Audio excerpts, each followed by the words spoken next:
करवा चौथ की कहानी। एक समय की बात है। करवा नाम की एक पतिव्रता स्त्री अपने पति के साथ नदी किनारे एक गांव में रहती थी। एक दिन उसका पति नदी में स्नान करने गया। स्नान करते समय वहां एक मगरमच्छ ने उसका पैर पकड़ लिया। कातर होकर वह मनुष्य करवा कहकर अपनी पत्नी को पुकारने लगा। उसकी आवाज सुनकर उसकी पत्नी करवा भागी आई और आकर सती प्रताप से मगर को कच्चे धागे से बांध दिया। फिर यह यमराज को वहां पहुंची और यमराज से कहने लगी कि भगवान, मगर ने मेरे पति का पैर पकड़ लिया है। मगर को पैर पकड़ने के अपराध में अपने बल से नरक ले जाओ। यमराज बोले, मगर की आयु अभी बाकी है, मैं उसे नहीं मार सकता। इस पर करवा सती बोली, अगर आप ऐसा नहीं करोगे तो मैं आपको श्राप देकर नष्ट कर दूंगी। यह सुनकर यमराज ने पतिव्रता स्त्री के साथ आकर मगर को यमपुरी भेज दिया और करवा के पति को दीर्घ आयु दी। उसी दिन से करवा चौथ मनाई जाती है। हे करवा माता, जैसे आपने अपने पति की रक्षा की, वैसे ही सभी के पति की रक्षा करना। जय हो करवा माता की। सेकंड कहानी करवा चौथ की। पौराणिक कथा के अनुसार एक प्राचीन समय में जम्बूद्वीप भारत खंड में एक बहुत वीरो तेजस्वी जितेंद्रिय राजा राज्य करता था। उसके 4 पुत्र तथा एक रूपवती पुत्री थी। राजा की पुत्री का नाम वीरामती था। वीरमती सौंदर्य और लावण्य की खान के साथ गुणवती और बहुत ही सुंदर थी। वह कढ़ाई बुनाई इत्यादि कार्यों में बहुत निपुण थी तथा धर्म परायण युक्ति थी। पिता की इकलौती बेटी और भाइयों की इकलौती बहन होने के कारण वह अपने भाइयों को बहुत चाहती थी और भाई भी उसे बहुत प्यार करते थे। वह उसे प्यार से वीरू कहते। पिता व भाइयों पर सदैव वह जान देते थे।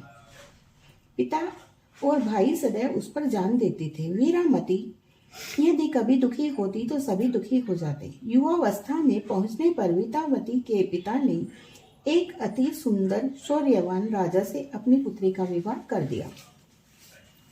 पति के घर जाकर हर करवा चौथ को कार्तिक कृष्ण चतुर्थी के गणेश जी के व्रत का नाम से वे अनादिकाल से सनातन व्रत है, जो कि पति की दीर्घ आयु के लिए कामना के लिए किया जाता है। कामना से वीरामती करती थी। सायंकाल जब चंद्रमा नहीं निकला आता और चंद्रमा को अर्घ नहीं चढ़ा लेती, तब तक वो जल की बूंदे और अन्न का एक भी दाना ग्रहण नहीं करती थी। इस व्रत को वीरामती बाल्यकाल से ही करती आ रही थी। यह दिन कठोर संयम से रहती थी। शास्त्रों में लिखा है कि यदि बाल्यावस्था में कन्या इस व्रत को करे तो उसे सुंदर सुयोग्य दीर्घायु के व्रत की प्राप्ति होती है। इसी कारण वीरामती इस व्रत को दृढ़तापूर्वक करती थी। चारों भाई अपनी प्रिय बहन के इस नियम को जानते थे। अपने पति के घर पर वीरामती बहुत सुखी थी, पर भाग्य की विडंबना देखिए कि जब एक बार वीरामती ने इस व्रत को रखा, संयोगवश यह सारा दिन कटिदाकारी करती रही, यानी कि पढ़ाई बुनाई करती रही। कहते हैं इस दिन स्त्री को पढ़ाई बुनाई कोई कार्य नहीं करना चाहिए। भाग्यवश यह बात उसके दिमाग से बिल्कुल निकल गई। सारे दिन भूखी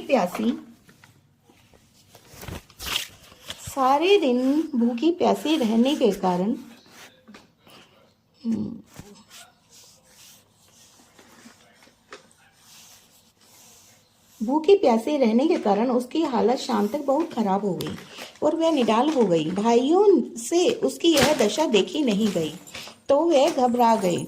उन्होंने सोचा कि बगैर चंद्र दर्शन के तो हमारी बहन कुछ खाएगी नहीं, क्यों न नकली चंद्रमा निकाल दिया जाए। यह सोचकर उन्होंने जंगल में आग लगा दी, जिसकी रोशनी दूर से ऐसे लगती थी जैसे चंद्रमा की रोशनी में उन्होंने बहन से कहा कि चलो बहन चंद्र दर्शन कर लो। चंद्रमा देवता निकल आए हैं। वीरामती बोली, पहले मैं अपनी जेठानियों से पूछ लूं तो वह अर्घ्य दे आई या नहीं। भाई बोले, वह आती होंगी, तुम पहले दर्शन कर लो और वह अर्घ्य देने को दो। वीरामती ने ऐसा ही किया और अर्घ्य देकर भोजन कर लिया। देखते ही देखते राजा मूर्छित हो गया और सदैव के लिए सो गया।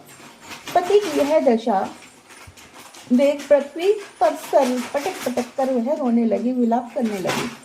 संयोगवश देवऋषि नारद वीणा बजाते हुए उस ओर से गुजरे तो सब यह उनका आदर सत्कार किया और कहा, हे महामुनि, यह अनर्थ क्यों हुआ? आप इसका कोई उपाय विचार बताइए। देवऋषि बोले, शास्त्रों के विरुद्ध चलने से यह सब हुआ है। पर यदि वीरामती अगले कार्तिक मास की गणेश चतुर्थी पर यह व्रत करे और सही समय पर चंद्रमा उदित होने पर दर्शन कर ले तो अर्घ्य चढ़ाए और उसका पति चिर निद्रा से जाग सकता है। इससे पति के शरीर को एक वर्ष तक के लिए तेल में रख दो, जिससे शरीर खराब ना होगा। रानी वीरामती अगले वर्ष कार्तिक मास की कृष्ण पक्ष के आने वाली गणेश चौथ को प्रतीक्षा करती रही और अपने पति के सिर को अपने घुटने पर रख कर शरीर से सुइयां और प्रतिदिन एक एक करके सुई निकालती रही। कार्तिक मास की कृष्ण पक्ष की गणेश चौथ आने पर उसने यह व्रत को किया। स्नान आदि करके निवृत्त होकर अपने पति के शरीर से सुइयां निकालती वो शुरू कर दी। जब एक सुई रह गई तो बाहर आकर करवा ले की आवाज सुनाई दी। अपनी दासी को बुलाकर उसने कहा, करवा बेचने वाली आई है, मैं करवा ले लेती हूँ, तुम मेरे पति को अपने घुटनों पर रख ले, तब तक मैं आती हूँ। दासी ने ऐसा ही किया और जैसे ही उसने बची हुई सुई निकाली तो राजा राम राम कहकर उठ बैठा और उसी मोहवश गोली को दासी समझे और रानी को दासी समझा। जब रानी बाहर आई तो राजा ने उसे दासी समझा। रानी जब बाहर से करवा लेके आई तो राजा ने उसे दासी समझ लिया। वीरामती अपने पति को जीवित देखकर अत्यधिक प्रसन्न हुई। सायकाल को जब रानियां पूजन के लिए एकत्रित हुई तो राजा के ठीक होने का समाचार राज्य में फैल गया। रानी के भाइयों ने राजा को जीवित देखकर सारे राज्य में खुशी मनाई। सारा स्त्री समाज अपने करवे लेकर बैठ गया और गोल गोल पंक्तियों में बैठा हुआ स्त्री समाज अपने श्रृंगार और शोभित बहुत ही सुंदर लग रहा था, मानो श्रृंगार की 16 कलाएं परियां रूप से पृथ्वी पर उतर आई हैं। इतने सुंदर लग रहा था। जलते हुए दीपक से भरी हुई थालियां पंक्तियों में बैठी हुई एक दूसरे की थालियों को बदलते हुए कहती जा रही थी, हे सौभाग्य दे करवा हमारे हाथ से ले, हे कर्मा वाली नेत्र की ज्योति देने वाली, तेरा पति है दीर्घायु मन लुभावनी, ये करवा ले।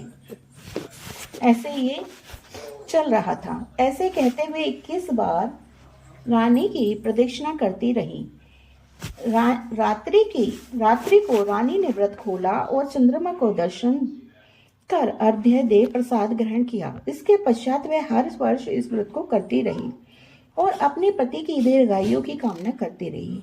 वह गोली यानी कि दासी बनकर निष्काम भाव से राजा की सेवा कर रही थी।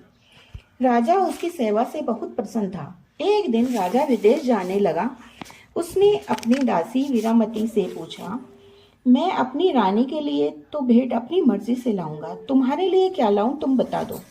पहले तो वह मना करती रही, पर जब राजा ने कहा, रानी हम तुमसे प्रसन्न हैं, हम दासी तुमसे प्रसन्न है, हमें बताओ तुम्हारे लिए क्या लेके आए, क्या भेंट लाए। गोली रूपी रानी वीरामती बोली, राजा जी मेरे लिए एक सुंदर सी गोल मटोल गुड़िया ले आना। विदेश से लौटकर राजा ने गुड़िया वीरामती को दे दी। रानी वीरामती रोज गुड़िया को नहलाती धुलाती और उसी तरह से सजाती जैसे गुड़िया से अपने बच्चे को सजाती है। गुड़िया से यही कहती, देखो किस्मत का खेल। गोली रानी बन गई और रानी गोली बन गई। राजा यह सब देखता रहता और सुनता रहता। राजा एक दिन उससे पूछता है, दासी है क्या कर रही हो और क्या बोल रही हो, इसका मतलब क्या है, हमें समझाओ। वीरो चुप हो जाती। इस तरह से अगले वर्ष कार्तिक मास के कृष्ण पक्ष की गणेश चतुर्थी आई तो वीरामती ने फिर व्रत रखा। यह खुद की सजी और गुड़िया को भी खूब सजाया और वही कहना शुरू कर दिया, देखो किस्मत का खेल, रानी गोली बन गई और गोली रानी। यह राजा से रहा न गया और राजा ने कहा, दासी आज तुम्हें इसका मतलब बताना ही होगा। संयोगवश नारद जी वीणा बजाते हुए वहां से आए और हरि सुमरन करते हुए आ पहुंचे। नारद जी बोले, राजा इसका अर्थ मैं बताता हूँ, सुनो। राजन, विधि के विधान को देखो, कोई नहीं मिटा सकता। जिसे तुम रानी समझ रहे हो वह तुम्हारी दासी है। तुम्हारी असली रानी वीरामती है। एक वर्ष तक तुमने तपस्वी के ने तुम्हारी सेवा की, तुम इसे पहचान ना सके।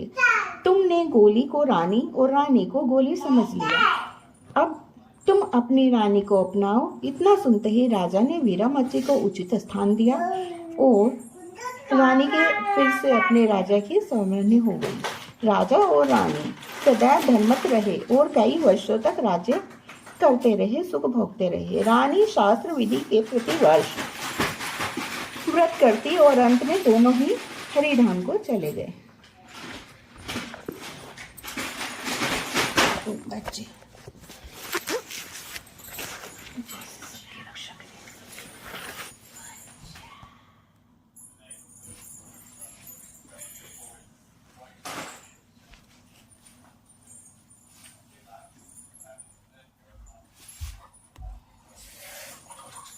का